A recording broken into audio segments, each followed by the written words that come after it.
उमापती महादेव की जय।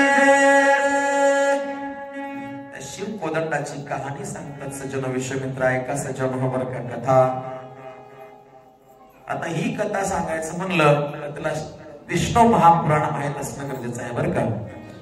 भाविक माय बाप, विष्णू महापुराणामध्ये जास्तीत जास्त चरित्र जर कुणाचं सांगण्यात आलेलं माहित आहे का, ते म्हणजे परशुरामाचं।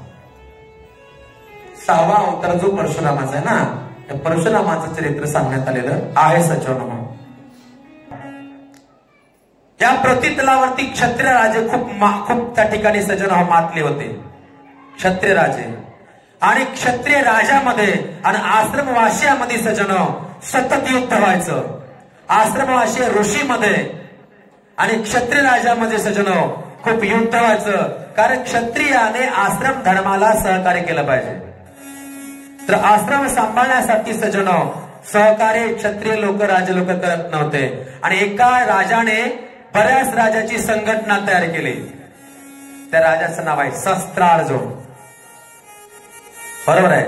सहस्त्रार्जुनाने सज्जन संघटना तयार केली आणि एवढे ती पापी राजा जन्माला आले सज्जन की ऋषी मुनींचं वचन मानत नाहीत, ऐका आश्रम ध्येयाचं वचन मानत नाही सज्जन सगळे आश्रम विध्वंस करून टाकण्यासाठी प्रयत्न करू लागले सज्जन। अशी बरीचशी कहाणी आम्हाला तेवढी सांगायची नाहीये, मात्र या क्षत्रियाचा विनाश करायचा आहे। त्याच्यासाठी ही सज्जन भगवंताला चिंता पडते। भाविक माय बाप हो, म्हणून एक ऋषी होते सज्जन, ऐका जमदाग्नी ऋषी, ऐका रेणुका माता, थोडक्यात त्यांच्या पोटी 4 पुत्र जन्माला आले सज्जन हो। आणि 4थ्या पुत्राचं नाव आहे त्या ठिकाणी भार्गवराम। जेव्हा परशु हातात घेतली ना, तेव्हा परशुराम असं नाव आलं सज्जन, पण जन्मताच त्याला भार्गवराम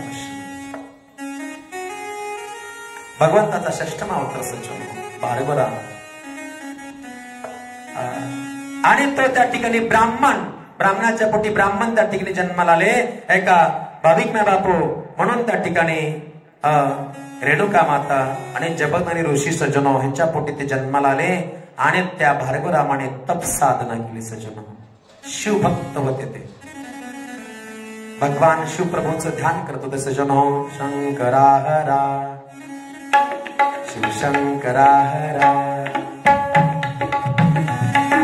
शंकरा हरा जय शिव शंकरा हरा, ओ शंकरा हरा जय शिव शंकरा हरा, शंकरा हरा जय शिव शंकरा हरा, शंकरा हरा जय शिव शंकरा हरा। उमापती महादेव की जय। राजा रामचंद्र भगवान की जय। हिमालयामध्ये जाऊन सज्जन एका पायावर थांबून भगवान शिवप्रभूंची त्या ठिकाणी साधना भक्ती करत असताना, श्रावणी बाळावा साधना करत असताना सज्जन भगवान शिवप्रभू त्या ठिकाणी प्रसन्न झाले। थोडक्यात सांगतो तुम्हाला, भगवान शिवप्रभूंनी सज्जन 2 शस्त्र दिलं, एक त्या ठिकाणी कुऱ्हाड दिली, दुसरं कोदंड दिलं। ती कोदंड दिलं सज्जन, त्या कोदंडाचं नाव आहे सज्जन शिव कोदंड, शिव कोदंड आहे। त्यावेळेस भगवान शिवप्रभू म्हणतात कुणाला, परशुरामाला, बाळ ही जी कुऱ्हाड जी आहे ना, ही अजन्म तुझ्यापाशी राहू दे, तुझ्यापाशी राहू दे। मात्र तुझं काम संपलं, क्षत्रियाचा विनाश झाला। 21 वेळा क्षत्रिय पृथ्वी केली। त्यावेळेस त्या ठिकाणी हे जी शिव कोदंड आहे, तो ज्यांची मी नाव सांगतो त्यापैकी कोणातरी एकाकडे ठेव। माझा एक त्या ठिकाणी अत्यंत आवडीचा भक्त आहे, ज्याने शिव तांडव स्तोत्र लिहिलं, त्याचं नाव आहे राजा रावण। एक तर रावणाकडे शिव कोदंड ठेव आता, नाहीतर दुसरा माझा भक्त आहे राजा जनक। परशुरामाला वाटलं रावण अभिप्रेत नाहीये, पण ज्या वेळेस सज्जन होती त्या ठिकाणी धनुष्यबाण घेऊन आले, शिव कोदंड घेऊन आले, परशु घेऊन आले सज्जन। त्यावेळेस काही अगोदरच्या काळामध्ये स्वतः या सहस्त्रार्जुनाने राजा रावणाशी लढाई खेळू सज्जन।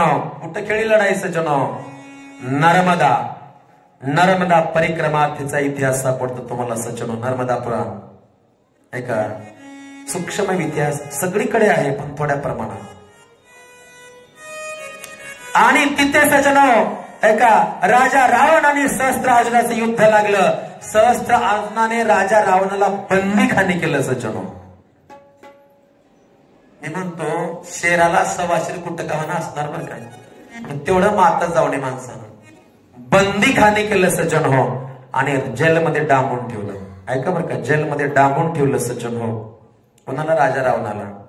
लंका उघड्यावर पडली सज्जन हो. कितीतरी वर्ष जेलमध्ये डांबून ठेवलं. आणि त्या ठिकाणी सहस्त्रार्जुनाचा वध परशुरामाने केलं. का केला सज्जन हो? तर बापाला त्या ठिकाणी ध्वंस केला होता बापाचा सज्जन हो. कामधेनू नाव त्या गाय चोरून नेली होती सज्जन हो. आश्रमाचा विध्वंस केला होता सज्जन हो. कोणे? सगळ्यांचे त्या ठिकाणी कत्तल परशुरामाने केली. खावणे पिवणे घर घेणे ऐसे मांडिले सहस्त्रार्जुने. तुम्हाला चांगलं भावार्थ रामायण पाठ आहे बरं का. मग ती सहस्त्रार्जुनाचा वध केला सज्जन हो. स्वतः त्या ठिकाणी परशुरामाने वध केल्यानंतर क्षत्रिय पृथ्वी केल्यानंतर तो शुकदंड राजा जनकाच्या घरी ठेवला. ही कृत्य करण्यासाठी गेले त्यावेळी जनकाने अति विनीत भावनेने सज्जन परशुरामाला नेलं. भाविक मायबाप व राजाने राजाचा सन्मान करावा शास्त्र आहे. आणि सन्मान करत असताना तिथे त्या ठिकाणी बाल सीता खेळत होती. अंगणामध्ये खेळत होती. एक सांगतो, ती सीता बाहेर आली आणि त्या सीतेने सज्जनो जे शिवकोदंड आहे ना, काहीतरी अनुपमे वस्तू आहे म्हणून ऐका, ते शिवकोदंड दोन्ही पायाच्या मधून घोडा म्हणून खेळू लागली हो सगळ्या अंगणानं. किती महान ताकद असेल मला सांगा. परशुरामाने ते पाहिलं आणि स्वतः परशुराम म्हणतात, कथा भावार्थ म्हणत आहे, तुळशीरामचरित मानसात नाही. भाविक माय बाप हो, परशुराम स्वतः म्हणतात, राजा जनका ज्या वेळेस सीतेच्या लग्नाची वेळ आली त्यावेळेस त्या ठिकाणी ही शिव कोदंड जो उचलेल आणि मोडेल ऐका, तिला ती समर्पित कर. रामा ती शिव कोदंडाची कथा, हे शिव कोदंडाचा जन्म झाला.